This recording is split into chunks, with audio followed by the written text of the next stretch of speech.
ठीक आहे फक्त जराच्यामध्ये नाही वेगळे सचिन बाई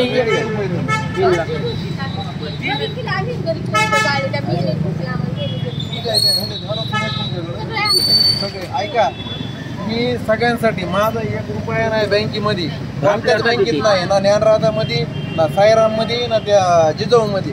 मी फक्त तुमच्यासाठी जे गेल्या 2-4 दिवसापासून तुम्ही पेपर वाचला, तुमच्यासाठी सगळ्या गोष्टी करावल्या. हे नाही मला कालपासून कुठे कुठून 2-4 निरोप आले की लोकांना थांबवा. मला मी बिलकुल थांबवा, पैसे घेऊन यायचं पारदर्शक. मला एकट्याला भेटायचं नाही म्हणलं, मला लोकांसमोर भेटा, लोकांसमोर पैसे आणा, लोकांचे पैसे माझ्या समोर वाटा, काय ही माझी मागणी आहे.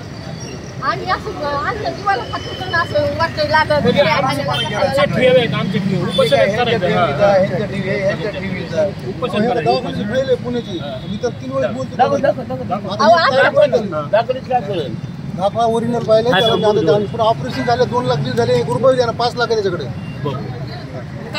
पैसे असून तुम्ही त्याच्याकडे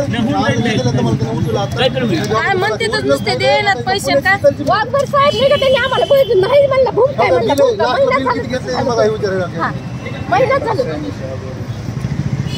याच्याकडे 5 लाख रुपये 5 रुपये द्याल तर सगळे नंबर द्या, आम्ही तुम्हाला सूचित करतो. आता जाऊ, पण उपोषण कधी करायचं? उपोषण मी आता SP साहेबांना बोलून ऐका. सगळ्यात पहिले अगोदर आपल्याला ह्यांचे पासपोर्ट रद्द करावं लागते. हे पासपोर्ट जर रद्द नाही केला, त्यांनी जर भारत देश सोडला तर आपल्याला 1 रुपया बी भेटणार नाही. त्याच्यामुळे पहिली कारवाई आपल्याला काय करायची, ह्यांचे पासपोर्ट रद्द, त्याच्यानंतर मग ह्यांच्या प्रॉपर्ट्या, नाही तर काय ह्यांची प्रॉपर्ट्या नातेवाईकाच्या नावावर केलेल्या ते विकू शकते. सगळ्या भावाच्या नावावर प्रॉपर्टी, ती म्हणते आमचा काही संबंध नाही.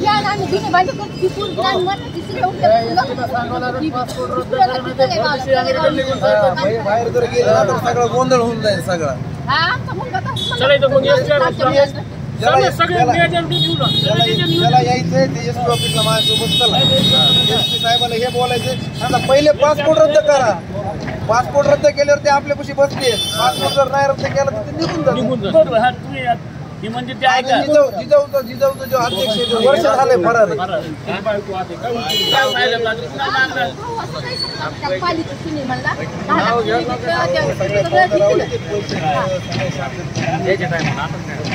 घेतलेली आहे. या सगळं ठेवीदारांना घेऊन काय नेमकी मागणी केलेली आहे आणि पुढची भूमिका काय तुमची?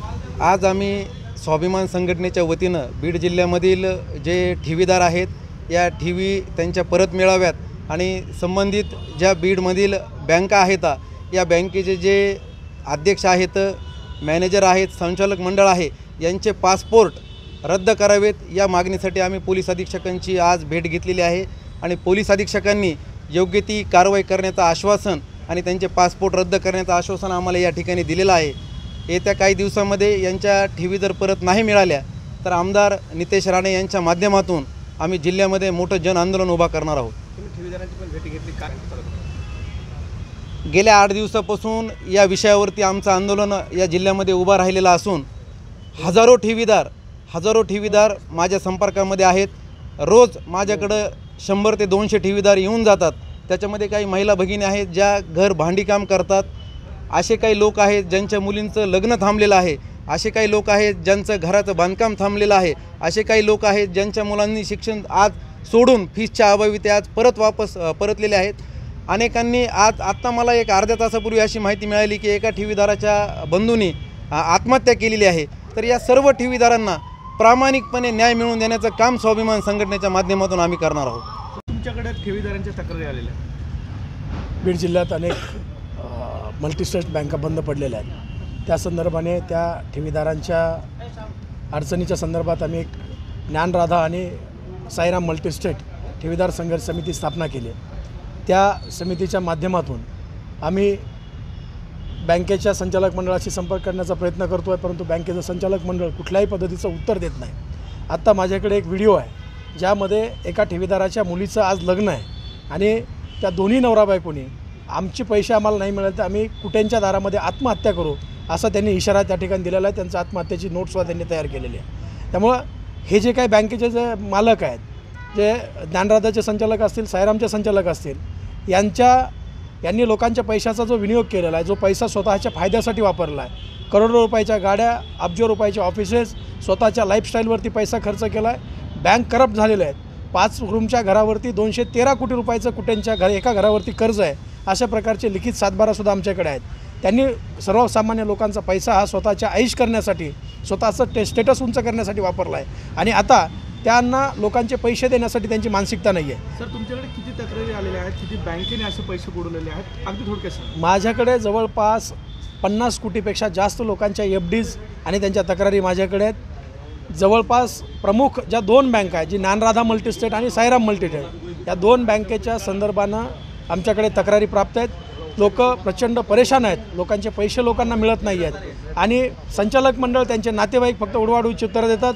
लोकांच्या अंगावरती गुंड पाठवण्याचं कामसुद्धा या संचालक मंडळाकडून करण्यात येत आहे. या ठिकाणी आम्ही संघर्ष समितीच्या माध्यमातून मागणी करतो आहे की कुटे आणि परभणे यांच्या परिवाराचे, यांच्या सर्व संचालक मंडळाचे आणि यांच्या कर्मचारी अधिकाऱ्यांचे पासपोर्ट जप्त झाले पाहिजेत.